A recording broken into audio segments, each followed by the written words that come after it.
Welcome to r/entitled people, where we share stories from your lives about people who think the rules don't apply to them and they should get what they want.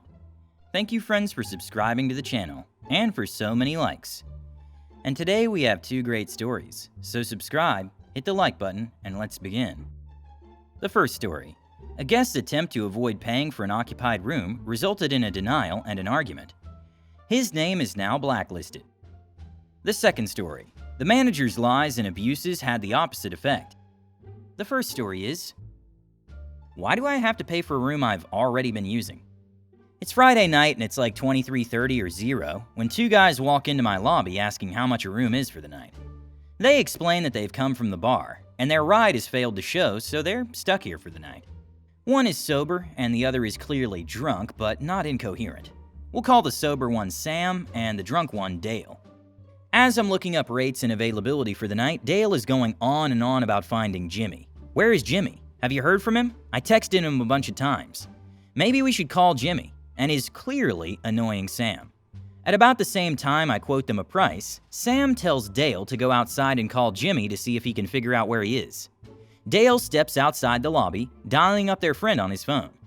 Sam forks over his license and credit card. Can we do this as quickly as possible? I give him the normal canned response. I'll get you into your room as quickly as I can. I don't want him to know which room I'm in, he says, gesturing toward Dale outside the door. I see. I'm glad you said something. I would have given him keys too since you're checking in together. Sam stresses it again. No, I really don't want him to know what room I'm in. Can you please not tell him? If you tell me not to tell him, then I can't tell him. It's your room and you're paying for it. That's between you and the hotel. During this exchange, I'm executing check-in as fast as I can. I super compress my spiel into a few seconds, stripping out all but the bare basics. No smoking, checkouts at 11, there's breakfast. I give him his keys and grabbing them hurriedly from my hand, he sprints across the lobby and flees to his room via the alternate exit. A mere 30 seconds later, Dale comes back in, notices that Sam is gone, and asks me where he went. He's not with you? I wouldn't know, sir. Did he buy a room or not? Where is he? I'm sorry, sir. I'm afraid I wouldn't know where he is right now. Maybe try calling him? Did he get a room? I'm sorry. Did you give him a room? Who, Sam? I thought he was with you. Not buying my BS. I know he bought a room. Did you give Sam Samington a room or not? I'm sorry. If I had, I wouldn't be able to divulge that information. This kicks off a literal 5-minute back and forth of Dale repeatedly asking which room Sam is in, and me repeatedly refusing to even acknowledge that Sam is a guest here. I don't know why he fled from this guy, but my job is to defend his privacy, so this dude won't be getting anything from me. During this exchange, a cab pulls up in front of the lobby, and in comes Jimmy, who smells terrible, and the cabbie, who we will call Cabby. Cabby comes to the desk and informs me as impolitely as possible that I need to contact Sam to let him know his ride is here. This gives me an imperceptible moment of pause, because I know that Sam was in fact waiting for a ride, but I know also that he has expressly forbidden release of his whereabouts to these disreputable characters, so I decide to continue my refusal to admit his presence in the hotel. Cabby lays into her own demands that I release Sam's information, which I continue to refuse. Cabby is more into verbal abuse than Dale was, however, so she quickly devolves into cussing me out. She then informs me that Sam has no money and can't pay for his room anyway. That card he gave you is no good. Of course, this is laughable because no guest checks in without our having already authorized their card. When this tactic fails to scare me, she demands to speak to a manager, to which I reply with my favorite showstopper. I am the manager. Ultimately, she storms out, shouting profanity about me, the hotel, and the neighborhood in general, with Jimmy and Dale in tow. Come on, let's go. They pull slowly out of my driveway and make a very slow lap around the building before speeding off into the night.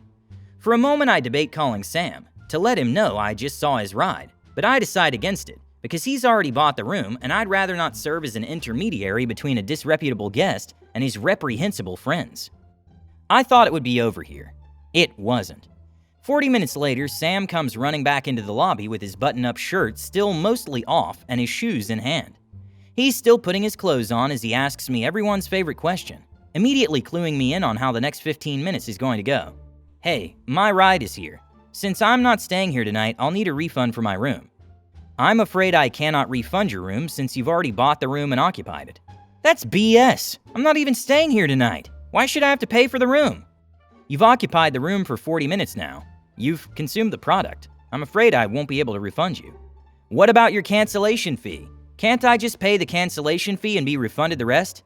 I'll be happy to just pay the cancellation fee. Unfortunately, our cancellation fee is one night's stay. And since you're only here for one night anyway, the cancellation fee is your room rate. I will not be refunding your room.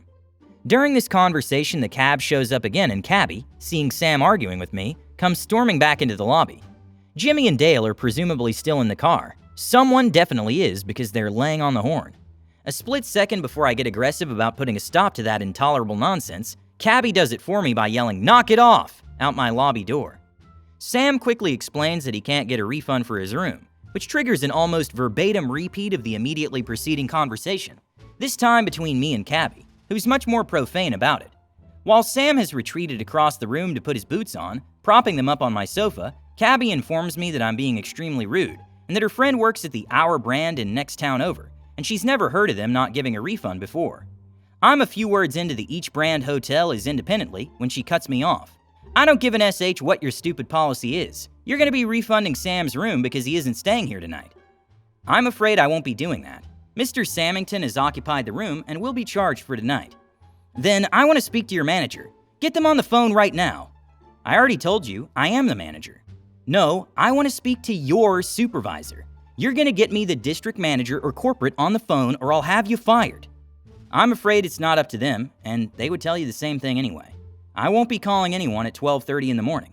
I'm the manager here, and the decision is final. You said your cancellation policy is one night stay? That's correct. Can I have that in writing? No, ma'am. Why not? Because you are not a guest here. This really ticked her off. She went wide-eyed and spluttered for a moment before shouting, "What is your problem?" At this moment, Sam finishes tying his boots and takes his feet off my upholstery and stomps over to the desk. He takes over the conversation now. I don't consent to pay for the room because I'm not staying here tonight. You can't charge me for something I'm not even using. Unfortunately, sir, when you signed the papers, you purchased the room and agreed to pay for it. Can I see those papers then? I pull his papers out of the bucket, where they had been filed an hour earlier, and, stepping back from the desk so I'm out of his reach, unfold his registration card and show him that his signature is on the document exactly where he put it. Reaching out for it, he demands that I hand it over. No, sir, I'll be keeping this. You signed for the room. I am legally entitled to any document I've signed. Now give me the form. I promise I'm not going to tear it up or anything. I will not be giving this to you. Can I have a copy then? A moment's thought passes as I try to imagine what the police would say if they were called for my refusal to provide a copy of the form that this guest did indeed sign. Yes, sir, I'll make a copy for you right away. I have no idea if what he said is true. I don't think he's legally entitled to a copy after he's left the transaction, but I can't think of a good reason not to give him one. And in any case, refusing to give him a copy of agreement, especially one that is in dispute, is just dishonest.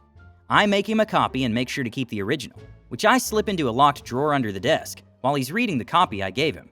I point out on the copy document the various critical bits of information. Here's the room rate and tax. Here's your arrival and departure date. Here's your signature. After a moment, Cabby snatches the paper out of Sam's hand and reads it over. She looks at me sternly and informs me that she'll be calling corporate tomorrow and stomps out to her car.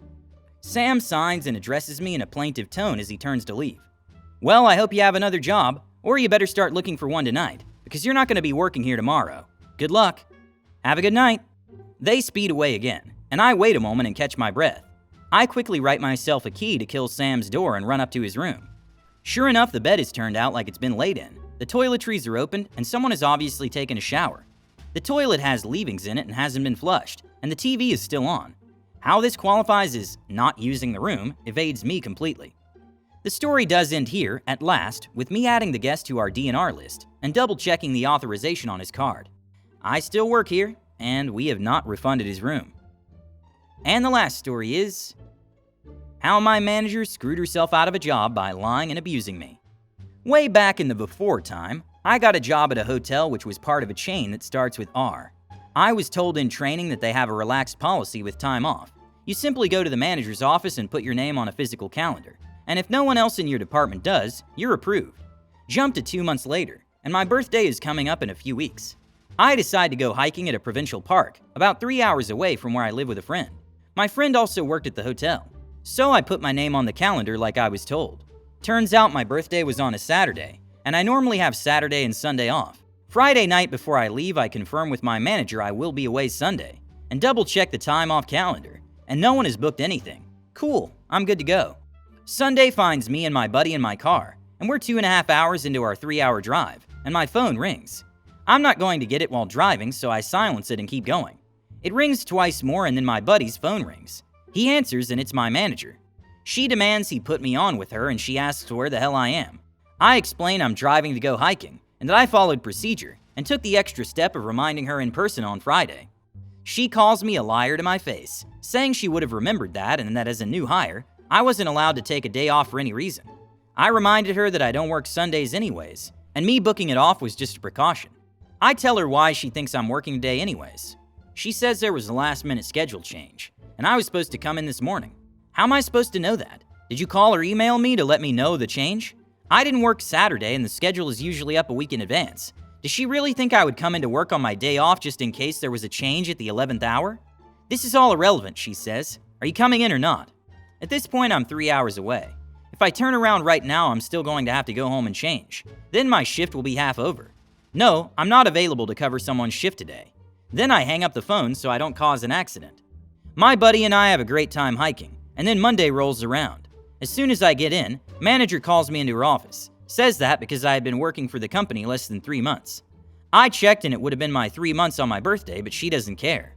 I wasn't allowed any time off, and because it was an unexplained absence, this would be my last shift. I say there's no way she can fire me for an unexplained absence, when what really happened is I wasn't available when someone called in sick or something. I walk over to the calendar and show her my name on Sunday. No one else's is there. Doesn't matter, she says. I've been working for less than 3 months, and I can be fired for any reason.